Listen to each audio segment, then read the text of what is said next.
Guys, this is Jody Roundhouse with the Roundhouse Report. I have been deathly ill for months. That's my haggard appearance. My hair is growing out. I'm all jacked up. But I want to talk about Iran. What's going on with Iran? What is going on with Iran? Okay, I have to date this because for all I know, in 10 minutes a war could start. I don't know what's going on. I think I do, though. I'm going to tell you. I'm going to tell you what I think's going on. This is Jody Roundhouse with the Roundhouse Report. Please subscribe, please share, please like. Today is July 25th, Thursday. Thursday, July 25th at 4:38 in the morning, okay? What is going on with Iran? Why are they picking a fight with the United States? I'm not going to get into all the intricacies of what's been going on with Iran over the past 5 years, 10 years, even ever since Trump withdrew from the deal and all the machinations that have been going on. I'm not even going to deal with any of that crap. I'm going to talk specifically about why Iran is blatantly trying to, it seems like they're trying to draw America into a war against them. Why? Why on earth? I'm an American. I live in the United States. Any war with Iran, if we fight with Iran, it'll be over in like 24 hours, for real. In the late 80s, we fought a brief war with Iran in the Persian Gulf, and we destroyed 80% of their navy in a day. So any war with Iran is going to be over very, very quickly. As of right now, if you look at the situation inside of Iran, they've been crippled by unilateral sanctions from the Trump administration. Their currency is plummeted. For all intents and purposes, they don't have an economy. They have a population, especially among the youth, the younger demographics in the country. They're increasingly becoming disgruntled and angry at the regime because they were promised that things would get better economically, and they're not. Things are getting worse. So there have been riots in the streets. A few months ago, there were some pretty serious ones all across the country, even in actually they were based in rural areas as opposed to urban centers. So the theocracy, and when I say they, I like Persians. I like the Persian people. They're smart, they're innovative. There's a reason why, the Persian Empire from thousands of years ago, there's a reason why there's still Persians that have, a country. Persians are cool. I like Persians. They're smart. I like them. There's a reason why they're still around. You know what I mean? Ancient Greece went by the wayside. The Persians, they're still there. They're in Iran. All right. I'm getting off track. I have to stay focused. Again, I'm recovering from a very serious illness, so some of this crap, I may leave out a big piece of information. It's not that I don't know it, it's just that I forgot it. I have taken no notes to prepare for this. This is ad hoc. This is my theory. I believe it's a God-inspired theory because it's kind of out there, but I think it makes sense.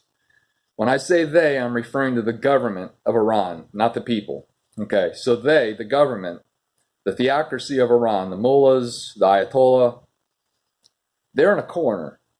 Because of unilateral sanctions imposed on them, the maximum pressure campaign that the Trump administration has been enacting on Iran, they don't have an economy. I mean, if you look up their currency, if you look up what's going on with regard to their central bank, all these companies that were going to invest in Iran suddenly started pulling out. They don't have an economy.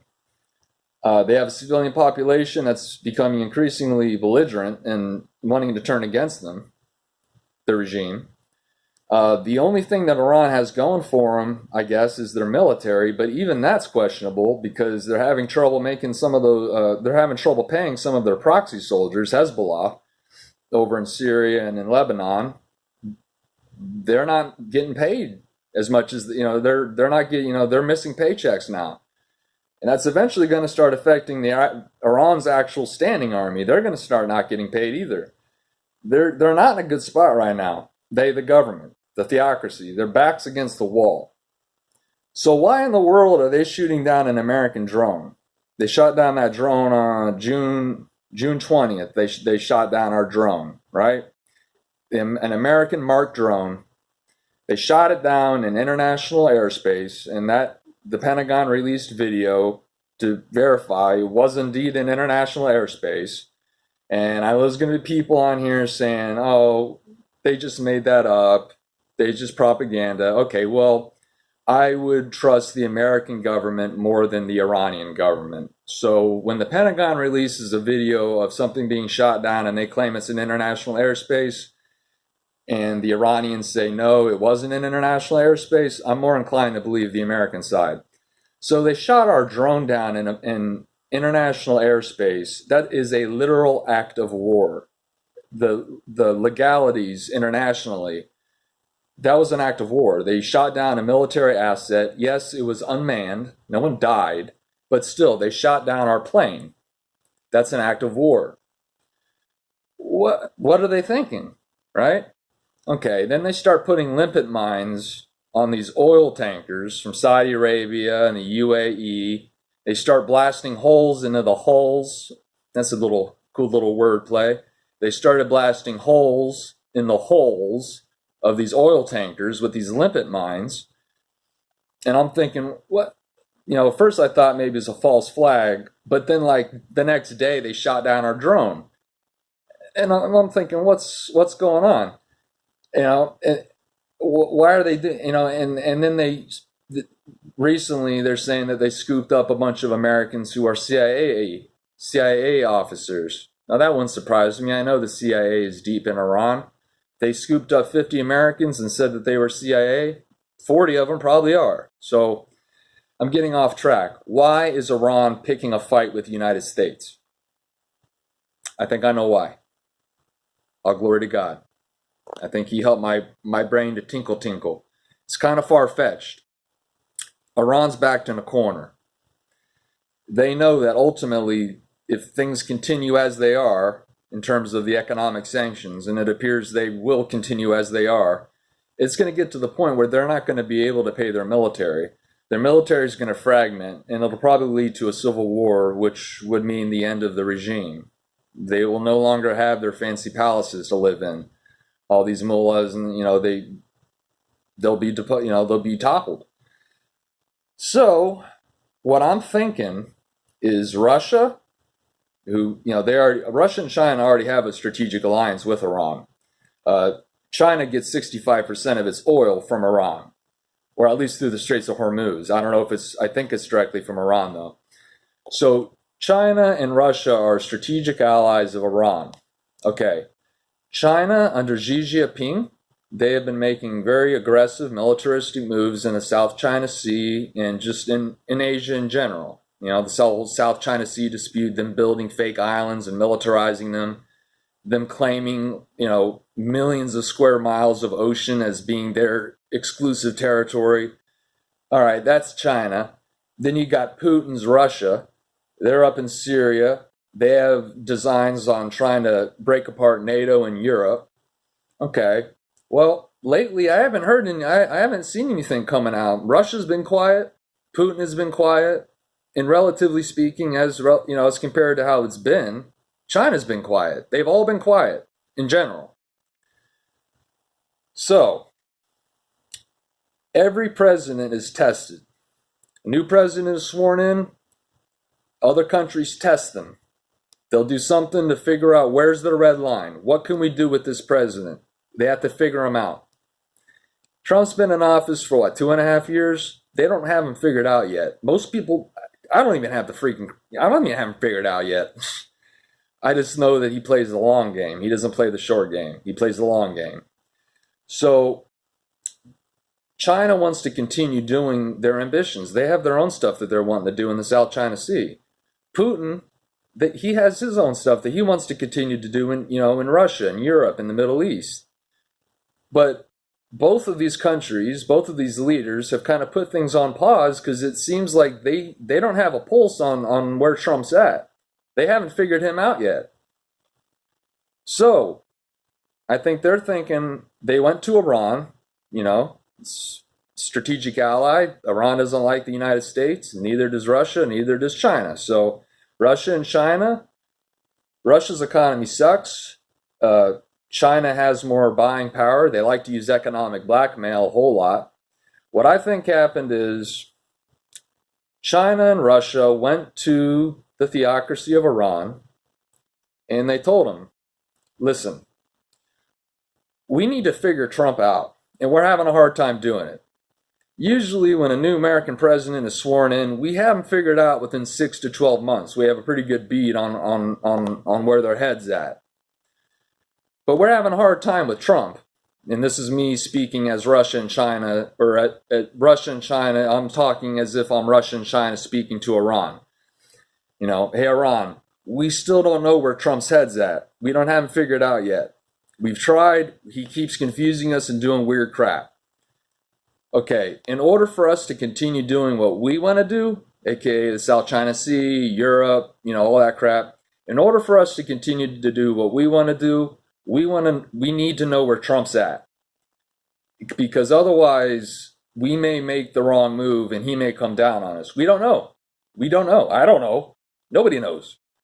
So they've put a pause. China, Russia, they've kind of put a pause on their machinations, on their regional ambitions. Asia, Russia, Europe, they've kind of put a pause on that. Kind of weird. Silence coming out of Beijing. Silence coming out of Moscow, relatively speaking. So I think they went to Iran and they said, look, we're going to need you to goad the Americans to attack you. And the Iranians were like, no, what? Why? No. But they know that their backs are against the wall. Doesn't make any sense, right? No. Here's how it went, I think. The Chinese and the Russians went to Iran and they said to them very, very clearly, look, we need you to kind of be, because China and Russia can't goad us into a war. That could turn into a nuclear exchange. That won't work. You have to pick a non-nuclear power, Iran, who hates us, Iran, to do this little trick or game or whatever you want to call it. They went to Iran and they said, look, we need you to start making systematic moves against the United States so that we can finally figure out where Trump's head's at. So that we can finally figure Trump out. And once we have him figured out, then we'll know how far we can go with our own ambitions. Can we keep going? Do we need to slow down? Do we need to stop and wait until he's out of office? What do we need to do? Because as of right now, we don't know. So I think that they went to Iran and they said, listen, start out by hitting those. Remember the limpet mines on the oil tankers from the UAE and Saudi Arabia. All right, so they started out with that, and they made sure not to blow up the ships. They made sure just to put holes in them. They made sure just to damage them. And people were wounded, but no one was killed. And I think they hit 4, 5, 6 ships. Okay.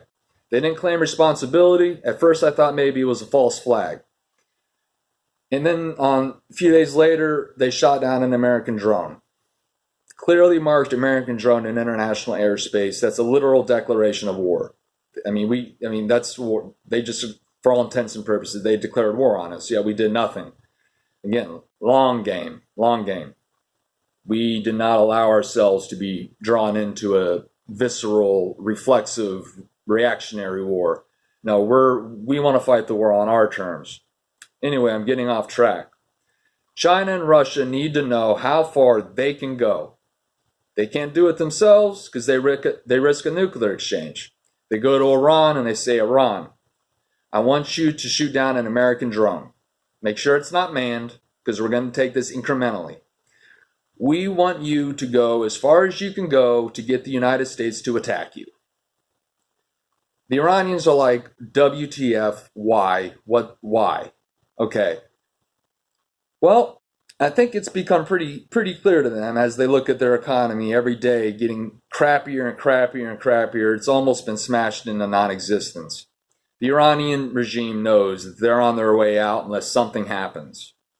I believe that the Russians and the Chinese have guaranteed them, look, if you help us get a bead on Trump so that we can figure him out, and then once having figured him out, we can continue or not continue with our projects, around the world, the Russians and the Chinese. If you do this for us, we will help you in return. That help would come in the form of, for one thing, the UN, the United Nations, the Security Council Russia and China are both permanent members, and they have veto power. So as soon as we start dropping bombs on Iran, Russia and China would be very quick to make the war stop. They'd put a lot of pressure on for a ceasefire, and ceasefire would probably come about within a few days. So they told the Iranians, look, get them to start bombing you, so that way we know how far you can push Trump before he'll actually start to go to war with you. See how far you can go. In return, we will make sure, through the UN Security Council, we will make sure that the war stops as quickly as possible. We will help you rebuild anything that was destroyed by the bombing. And in addition to that, we are going to invest in your country. We're going to infuse your country with tens of billions, if not hundreds of billions of dollars. Because like I said, they don't have an economy. So the Chinese and the Russians be like, look, we will give you back your economy. We'll infuse your economy with billions of dollars. We will invest we will have companies investing in your country, et cetera, et cetera. We will give you weapon systems that you don't have, but you would love to have, but you can't afford, or that we would otherwise not want to give to you anyway. Well, we'll go ahead and give you these advanced weapon systems like the S-400. That's the anti-air and anti-missile defense system that the Russians have, the latest and greatest, next to America. We're number one with our systems, and then the Russian S-400, weapon systems like that. You could say, look, make them go to war with you. We will make sure the war will stop as soon as we possibly can, probably a couple days, depending on the intensity of the war. Again, when that drone was shot down, that Trump was saying they were going to do pinpoint strikes on the batteries that were responsible for actually shooting down the drone. So it would be a limited war. So Russia and China are like, look, just get them to start dropping bombs on you, like in a limited war type capacity, And in exchange, again, we will make sure that the war will stop as soon as possible. We will give you money to rebuild anything that they destroyed. We will invest billions of dollars into your economy, into your infrastructure. We will make your country better than it's ever been before. And we'll even give you a whole bunch of really sophisticated weapons that you want to have. But we need you to do this for us first. And I think that makes a lot of sense.